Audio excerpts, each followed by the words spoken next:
Hi students, welcome to my YouTube channel money sir classes. ఈ వీడియోలో మార్చి 14వ తారీఖు సంబంధించినటువంటి కరెంట్ అఫైర్స్ గురించి అయితే డిస్కస్ చేద్దాం.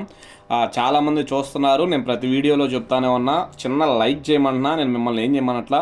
సో చూసే వాళ్ళందరూ దయచేసి ఒక లైక్ అయితే చేయండి. ఓకే, ఫస్ట్ బిట్ చూడండి. ఆంధ్రప్రదేశ్ హైకోర్టు న్యాయమూర్తిగా ఎవరు ప్రమాణ స్వీకారం చేశారు? Justice Lisa Gill. ఆల్రెడీ ఈ బిట్టు మూడోసారి రావడం. ఏమన్నా నియమితులు కాబోతుంది, కొలీజియం వ్యవస్థ ఏమన్నా సిఫార్సు చేసింది అని ఒకసారి చెప్పాను. తర్వాత దానికి రాష్ట్రపతి ఆమోద ముద్ర వేశాడు అని రెండోసారి చెప్పాను. ఇప్పుడు ప్రమాణ స్వీకారం చేసింది అని చెప్పి మూడోసారి కూడా చెప్తున్నా. అదవుతుందా? సో ఆంధ్రప్రదేశ్ హైకోర్టు న్యాయమూర్తిగా ఎవరు ప్రమాణ స్వీకారం చేశారంటే justice Lisa Gill. Andhra Pradesh high court ప్రధాన న్యాయమూర్తి జస్టిస్ ధీరజ్ సింగ్ ఠాకూర్ ఈమె చేత ప్రమాణ స్వీకారం చేయించారు. ఈమె చేత హైకోర్టు న్యాయమూర్తి చేత ఎవరు ప్రమాణ స్వీకారం చేయించారంట? హైకోర్టు ప్రధాన న్యాయమూర్తి ప్రమాణ స్వీకారం చేయించారు. దీనితో ఆంధ్రప్రదేశ్ హైకోర్టులో న్యాయమూర్తుల సంఖ్య 34కు చేరుకుంది. ఎంతకి? 34. ప్రస్తుతం సీజే అంటే ఏంటి? ఇక్కడ చీఫ్ జస్టిస్ అనమాట, ప్రధాన న్యాయమూర్తి. ప్రస్తుతం CJ justice Dheeraj Singh Thakur April 24న, వచ్చే నెల 24తో పదవీ విరమణ చేయనున్నారు. ఆయన తర్వాత ఆంధ్రప్రదేశ్ హైకోర్టు సీజేగా ఏమే నియమితులు కానున్నారు. ఈయన తర్వాత ఉన్న వాళ్ళలో ఇప్పుడు అత్యంత సీనియర్ ఏమే కానుంది, ఏమే ప్రధాన న్యాయమూర్తి కాబోతుంది. దీనితో ఆంధ్రప్రదేశ్ మొదటి మహిళా సీజేగా ఏమి నిలబోతున్నారు. చాలా ఇంపార్టెంట్ బిట్ అనమాట. ఆంధ్రప్రదేశ్ మొదటి మహిళా చీఫ్ జస్టిస్గా ఏమి నిలబడబోతుంది. Okay, next 2. Jose Antonio. చూడండి, జోస్ ఆంటోనియో కాస్ట్రిస్ట్ అంటారు, తెలుగులో కూడా ఇచ్చాను చూడండి. జోస్ ఆంటోనియో కాస్ట్రిస్ ఏ దేశ అధ్యక్షుడిగా ప్రమాణ స్వీకారం చేశారు అంటే చిలీ దేశ అధ్యక్షుడిగా ప్రమాణ స్వీకారం చేశారు. గాబ్రియల్ బోరిక్ నుండి ఈయన నాయకత్వాన్ని స్వీకరించారు. అంటే ఇంతకుముందు ఎవరు అధ్యక్షుడు ఏ దేశానికి? చిలీ దేశానికి గాబ్రియల్ బోరిక్. ఆయన దగ్గర నుంచి జోస్ ఆంటోనియో కాస్ట్రిస్ట్ అనే వ్యక్తి నాయకత్వాన్ని స్వీకరించాడంట. ఓకే, చిలీ దేశ రాజధాని ఏంటి? శాంటియాగో. చూడండి, చాలా మంది మీరే కామెంట్ పెట్టారు, మీలో ఒకరు కామెంట్ పెట్టారు, సార్ ఏమైనా దేశాలు వచ్చినప్పుడు అప్పుడప్పుడు కరెన్సీ క్యాపిటల్స్ కూడా చెప్పండి సార్ అని. సో చిలీ దేశ రాజధాని, చిలీ దేశ కరెన్సీ. 2025-26 భారత వృద్ధి రేటును ఫిచ్ రేటింగ్ సంస్థ ఎంతగా అంచనా వేసింది? చూడండి, 2025-26లో అంటే రేపు ఈ మంత్ 31తో అయిపోతుంది. ఏది? ఈ ఫైనాన్షియల్ ఇయర్ అయిపోతుంది. సో భారత ఆర్థిక వృద్ధిని ఫిచ్ రేటింగ్స్ ఎంతగా అంచనా వేసింది అంటే 7.5% ఉంటుంది అని అంచనా వేసింది అనమాట. ఓకే, ప్రస్తుత ఆర్థిక సంవత్సరం అంటే ఇదనమాట. ప్రస్తుత ఆర్థిక సంవత్సరంలో భారతదేశ వృద్ధి రేటును 7.5గా నమోదు కావచ్చని ఫిచ్ రేటింగ్స్ అంచనా వేసింది. వచ్చే ఆర్థిక సంవత్సరానికి వృద్ధి రేటును, వచ్చే ఆర్థిక సంవత్సరం అంటే ఏంటి? 2026-27 ఎప్పుడు స్టార్ట్ అయింది? ఏ ఫైనాన్షియల్ ఇయర్ అయినా ఏప్రిల్ 1వ తారీఖు స్టార్ట్ అయింది, మార్చి 31తో ఎండ్ అవుతుంది అన్నమాట. నెక్స్ట్ ఇయర్ ఎంత ఉండబోతుంది అంటే 6.7, అంటే తగ్గబోతుంది అని చెప్పింది అనమాట. గత ఏడాది డిసెంబర్ నెలలో, చూడండి, మొన్న డిసెంబర్ నెలలో భారత వృద్ధి రేటు 2025-26 గాను 7.4% ఉండవచ్చు అని అంచనా వేసింది. చూడండి, మొన్న డిసెంబర్లో 7.4 అంది, ఇప్పుడు ఎంత అని చెప్తుంది? 7.5, అంటే పెంచింది అనమాట. వచ్చే ఆర్థిక సంవత్సరం అంటే 26-27లో 6.4గా ఉండొచ్చు అని చెప్పింది, ఇప్పుడు 6.7. ఇది కూడా ఏం చేసింది? పెంచింది అనమాట. వృద్ధి రేటును ఫిచ్ రేటింగ్ సంస్థ అంచనా వేసింది. ఏం చేస్తూ ఉంటారు? 3 మంత్స్కి ఒకసారి మారుస్తూ ఉంటారు, పెంచుతూ ఉంటారు, తగ్గుతూ ఉంటారు. గత డిసెంబర్లో అయితే 7.4 ఉంటుందని చెప్పింది, ఇప్పుడు 7.5. నెక్స్ట్ ఫైనాన్షియల్ ఇయర్ 6.4 అని డిసెంబర్లో చెప్పింది, ఇప్పుడు 6.7 అని చెప్తున్నాను. Okay, next 4. Very very important bit. చూడండి, చాలా ఇంపార్టెంట్ బిట్. బాల్య వివాహాలను అంతం చెయ్యడానికి ప్రభుత్వం ప్రారంభించిన కార్యక్రమం పేరేంటి అంటే బాల్ వివాహ్ ముక్త్ అంటారు. బాల్ వివాహ్ ముక్త్ అంటారు. అదవుతుందా? బాల్య వివాహాలు ప్రస్తుతం ఈనాటికి ఇంకా పెరుగుతానే ఉన్నాయి. ఇది ఒక తీవ్రమైన సామాజిక సమస్యగా ఉంది. ఈ బాల్య వివాహాలను అరికట్టడానికి భారత ప్రభుత్వం బాల్ వివాహ్ ముక్త్ భారత్ అనే చొరవను ప్రారంభించింది. నెక్స్ట్ చూడండి, ఇంకా ఈ కార్యక్రమాన్ని 2024 నవంబర్ 27లో ప్రారంభించినప్పటికీ, చూడండి, ఇప్పుడు కాదు ఇది కార్యక్రమం, 2024 నవంబర్ 27లో ప్రారంభించినప్పటికీ ప్రస్తుతం అంటే ఈరోజు దీనిపై పూర్తి స్థాయిలో దృష్టి పెడుతున్నారు. ఫలితాలను వేగవంతం చేయడానికి, చూడండి, ఇంకా వేగవంతంగా పనిచేయడానికి 2024 డిసెంబర్ 4న ఈ కార్యక్రమం కింద 100 రోజుల ప్రత్యేక ప్రచారాన్ని ప్రారంభించారు. చూడండి, డిసెంబర్ 4వ తారీఖునంట 100 days ప్రోగ్రామ్ స్టార్ట్ చేశారు. అది మొన్నటికి 100 days పూర్తయిందన్నమాట. డిసెంబర్ 4తో పోలిస్తే మొన్న 13వ తారీఖుకి మనకి 100 రోజులు పూర్తయింది. అందుకే ఇప్పుడు వార్తల్లో వచ్చింది. అదవుతుందా? బాల్య వివాహ నిషేధ చట్టం, ప్రొహిబిషన్ ఆఫ్ చైల్డ్ మ్యారేజ్ యాక్ట్ని ఎప్పుడు చేశారు? 2006లో చేశారు. ఎప్పుడు? 2006. బాల్య మరియు కౌమార కార్మిక నిషేధ చట్టం అంటారు. అదవుతుందా? బాల మరియు కౌమార కార్మిక నిషేధ చట్టంను 1986లో చేశారు. Next, national legal services authority, NALSA అంటారు దీన్ని, NALSA, national legal services authority వారు ఉచిత న్యాయ సహాయం అందించడానికి ఏర్పాటు చేసిన హెల్త్ లైన్ నెంబర్ 15100. నెక్స్ట్, ఆపదలో ఉన్న చిన్న పిల్లలకు 24/7 అత్యవసర సహాయం అందించడానికి ఏర్పాటు చేసిన చైల్డ్ హెల్ప్ లైన్ నెంబర్ 1098. ఏంటిది? 1098. నెక్స్ట్, మహిళలు మరియు బాలికలకు సహాయం అందించడానికి ఏర్పాటు చేసిన మహిళా హెల్ప్ లైన్ నెంబర్ 181. ఇవి జస్ట్ గుర్తుపెట్టుకోండి, నాకు ఏదో వెబ్సైట్లో దొరికినాయి అనమాట.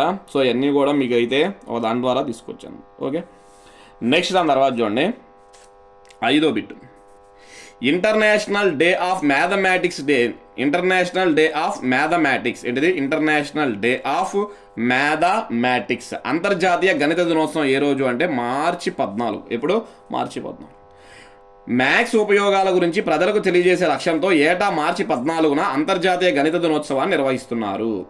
అంతర్జాతీయ గణిత దినోత్సవాన్ని పై డే అని కూడా అంటారు. చూడండి, పై మనం చిన్న క్లాసులో ఇలా రాస్తాం కదా, పై అంటాం అనమాట. ఇది అదవుతుందా?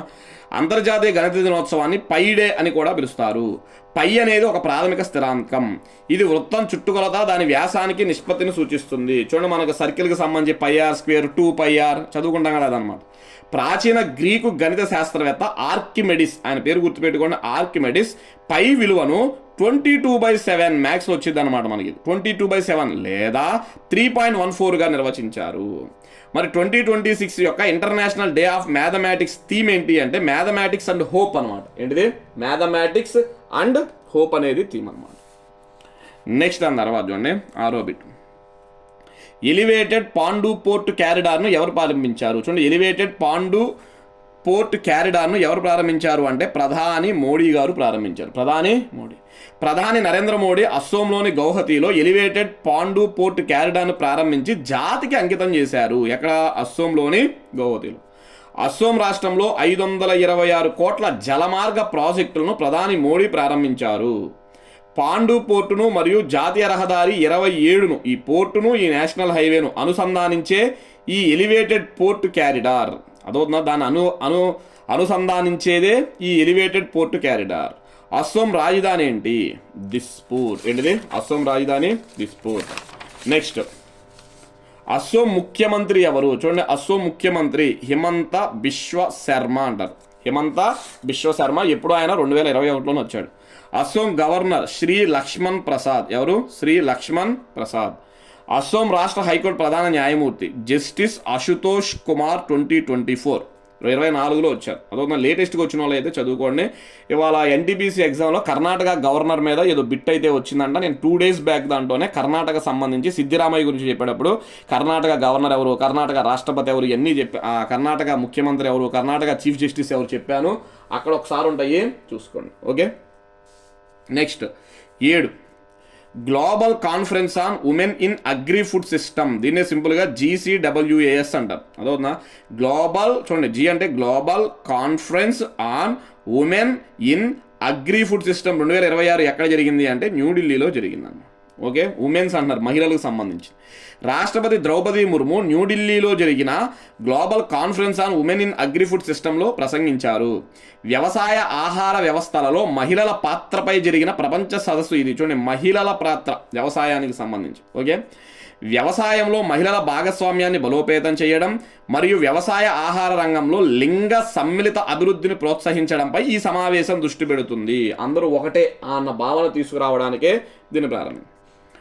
ఈ కార్యక్రమం సందర్భంగా రాష్ట్రపతి 2026ను UNO అంతర్జాతీయ మహిళా రైతు సంవత్సరంగా ప్రకటించిందని ప్రస్తావించారు. ఇది కూడా చాలా ఇంపార్టెంట్ బిట్ అనమాట. చూడండి, UNO 2026ను ఎలా ప్రకటించింది అంటే అంతర్జాతీయ మహిళా రైతు సంవత్సరంగా అయితే ప్రకటించింది అన్నమాట. ఓకే, నెక్స్ట్ దాని తర్వాత 8వ బిట్, ఇది కూడా చాలా ఇంపార్టెంట్ బిట్ చూడండి. ఫ్రీడమ్ షీల్డ్ అంటారు. ఏంటిది? ఫ్రీడమ్ షీల్డ్ అనేది ఏ 2 దేశాల మధ్య జరిగిన మిలిటరీ విన్యాసం అంటే అమెరికా, సౌత్ కొరియా. చూడండి, యుఎస్ఏ అండ్ సౌత్ కొరియా, ఈ రెండింటి మధ్య ఫ్రీడమ్ షీల్డ్ అనే ఒక మిలిటరీ విన్యాసం ఎక్సర్సైజ్ అయితే జరిగింది అనమాట. తూర్పు ఆసియాలో పెరుగుతున్న ప్రాంతీయ ఉద్రిక్తతలు. చూడండి, తూర్పు ఆసియాలో ప్రాంతీయంగా ఉద్రిక్తతలు జరుగుతున్నాయి మరియు భద్రతా ఆందోళన మధ్య ఉమ్మడి రక్షణ సంసిద్ధతను బలోపేతం చేయడానికి వేలాది మంది సైనికులు పాల్గొని ఫ్రీడమ్ షీల్డ్ అనే సైనిక విన్యాసాన్ని యునైటెడ్ స్టేట్స్ మరియు దక్షిణ కొరియా ప్రారంభించాయి. ఈ విన్యాసానికి దక్షిణ కొరియా నుండి దాదాపు 18,000 మంది సైనికులు పాల్గొన్నారు. ఈ విన్యాసాలు ప్రారంభమైన ప్రదేశం ఏది అంటే యున్చియాన్ అంటారు, సౌత్ కొరియా. ఎక్కడ? సౌత్ కొరియాలోని యున్చియాన్ అనే ప్రాంతంలో అయితే జరిగాను. Okay, sorry. నెక్స్ట్ 9, ఇది కూడా ఇంపార్టెంట్. పర్పుల్ ఫెస్ట్ 2026 ఎక్కడ జరిగింది? పర్పుల్ ఫెస్ట్ 2026 ఎక్కడ జరిగింది అంటే రాష్ట్రపతి భవన్లో జరిగింది. ఎక్కడ? రాష్ట్రపతి భవన్. దివ్యాంగుల ప్రతిభ, విజయాలు మరియు కళలను గుర్తించడానికి మార్చి 13, 2026న రాష్ట్రపతి భవన్లో పర్పుల్ ఫెస్ట్ అనే ప్రత్యేక వేడుకను నిర్వహించారు దివ్యాంగులకు సంబంధించింది. మార్చి 13న ఒక్కరోజే జరిగిన ఈ కార్యక్రమంలో 8,000 మంది పైగా దివ్యాంగులైతే హాజరయ్యారు.